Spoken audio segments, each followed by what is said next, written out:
In this video, we're going to take a look at a getting started guide for Unholy Death Knight DPS. There's already some great guides out there. I particularly recommend Frostelion's guide all around to the class to explain all the talents. I'm going to try and jump right into the practical what you need to know to play the class with this particular build that I'm showing here. And in this build, I'm doing a high crit and haste. I'm prioritizing crit and haste. And then the build is shown over here on the left-hand side. So the reason I'm doing crit and haste, as you'll see, is it synergizes well with the physical damage that comes out of the additional pet. He does high damage, and the crit chance buffs him, and the haste, of course, buffs him as well. Pestilent Pustules, because I'm going to be bursting a lot of festering wounds, and so we're going to get a lot of additional runes out of that. And the reason we burst so many wounds is Castigator and high crit chance. So Castigator, what does that do?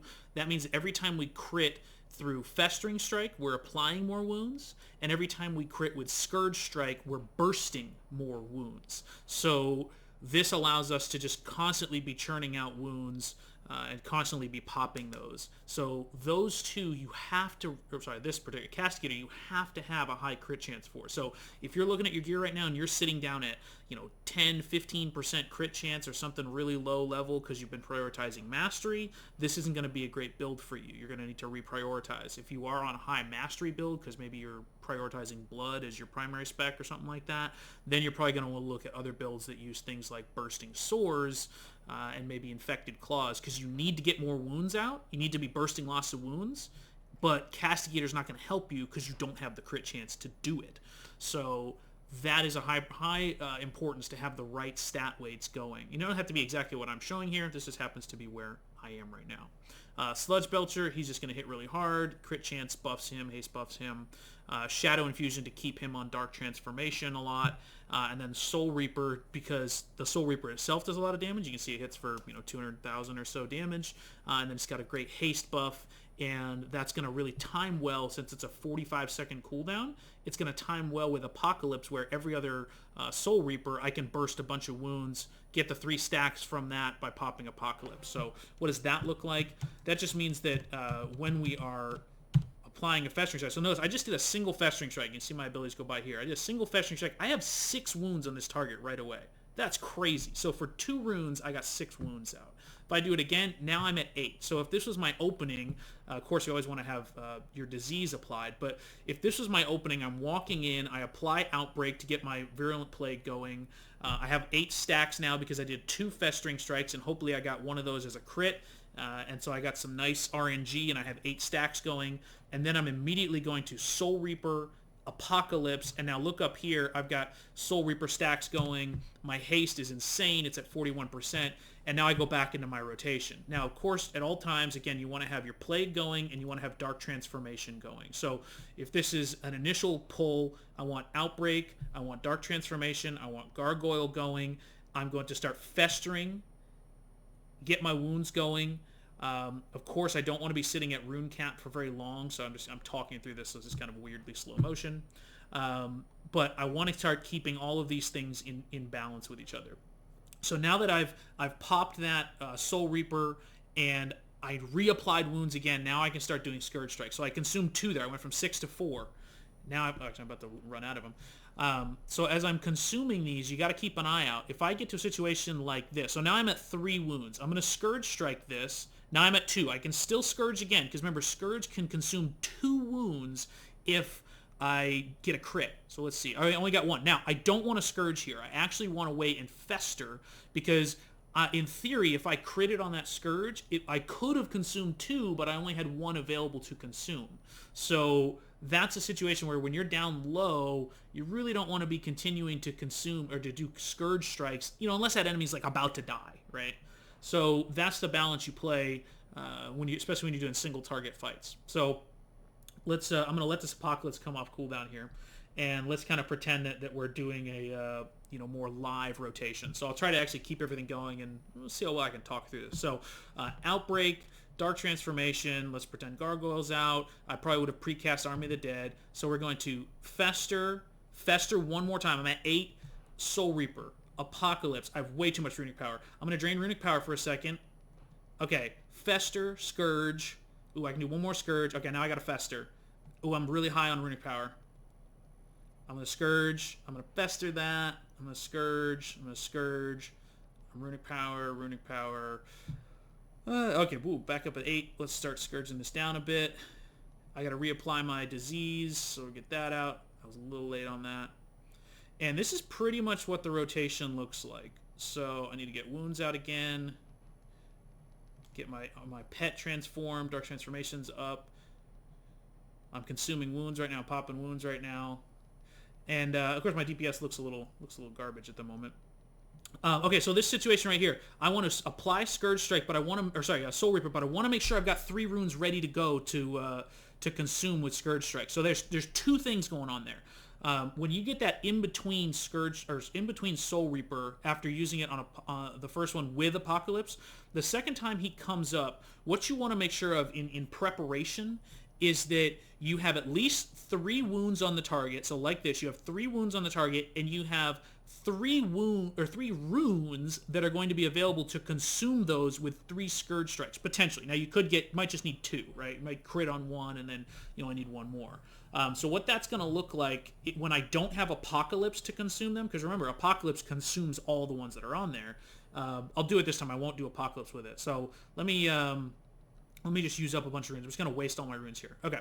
So now, like, things are recharging, right? Let's say I apply Soul Reaper. Now I need 3. Look, 1, 2. Oh my gosh, am I going to make it? Okay, I got my 3 stacks. What you want to avoid, though, is a situation where you have applied, you've got Soul Reaper on the enemy. And again, Soul Reaper, look at it, only lasts 5 seconds. So you have 5 seconds to burst 3 wounds. Now with Apocalypse, you're going to burst all the wounds instantly. I'm snapping here. You're going to burst all the wounds instantly because that's what it does. But you've got 5 seconds on that in-between one where you cast Apocalypse and it's at 45 seconds of cooldown remaining. You've got to make sure that you've got the 3 wounds applied. So let's see, get the 3 wounds on there.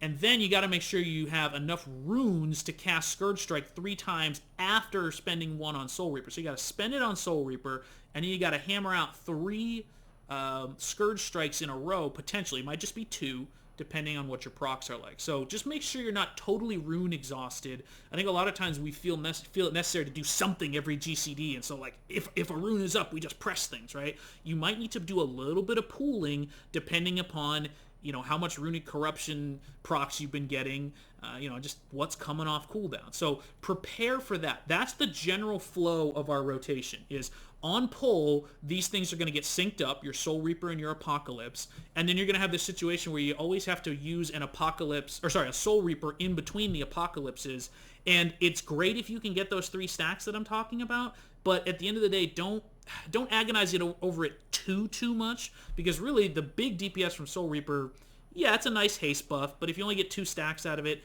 it's better to cast it and get the 2 stacks than to literally sit on it for 25 seconds and have Soul Reaper be totally out of sync with Apocalypse. Okay, so you're better off just let's say I use Soul Reaper, and I only got 1 stack out of it for some reason. Like maybe the enemy was about to die. Let's say it was a high priority ad, and you're trying to decide, whether or not to try and nuke it down quickly.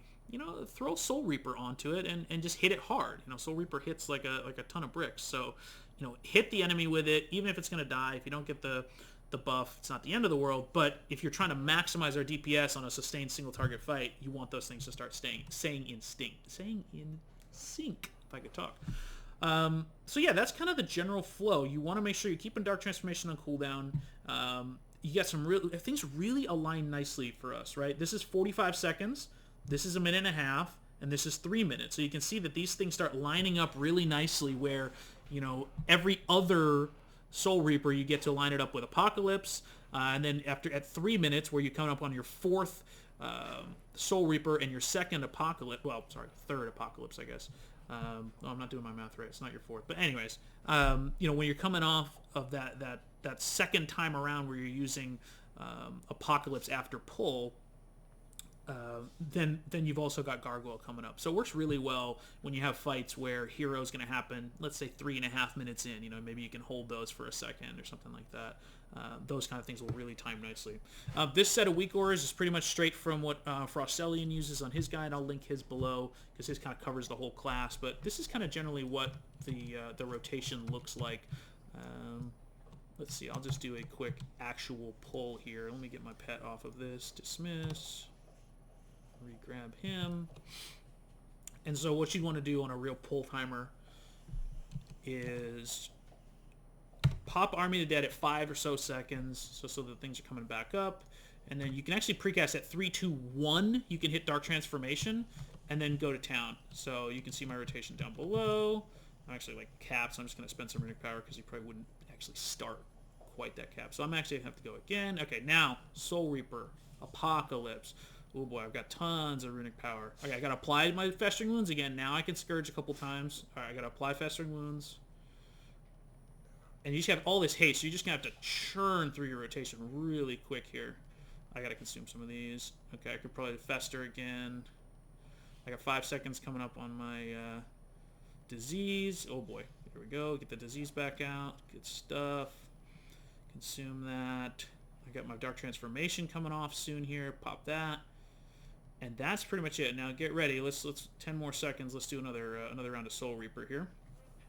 Actually, it's almost capped on wounds, so I wasn't paying attention. I might have. So what I'm going to do is I got 3, so I'm just going to go for it. And I got plenty of runes, so I'm just going to Soul Reaper and pop. And look, I only needed to do it twice. So I did pop there. Notice that's an interesting decision point. I had 1 wound on the target, but I needed to pop it for Soul Reaper to get that last buff. So I actually normally wouldn't have Scourge with only 1 stack, but I needed to do it. I kind of set myself up for it there. So that's just how it played out. And so there you see it. You know, this is we'll do 1 full rotation back to Apocalypse. A little bit of downtime here. And you want, as Apocalypse is coming off, so 13 seconds left. This is interesting. So I need to stack right now. I need to stack wounds for Apocalypse coming back up.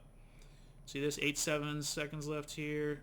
Okay, now I'm at 8, 5 seconds. I'm a little early, so I'm going to have to kind of sit here for a second. I'm just going to wait for it. I'm going to reapply Plague, Soul Reaper, Apocalypse, drain a little bit of runic power, apply wounds, and then we're starting all over again, right? We're back where we started. That is the general flow of this build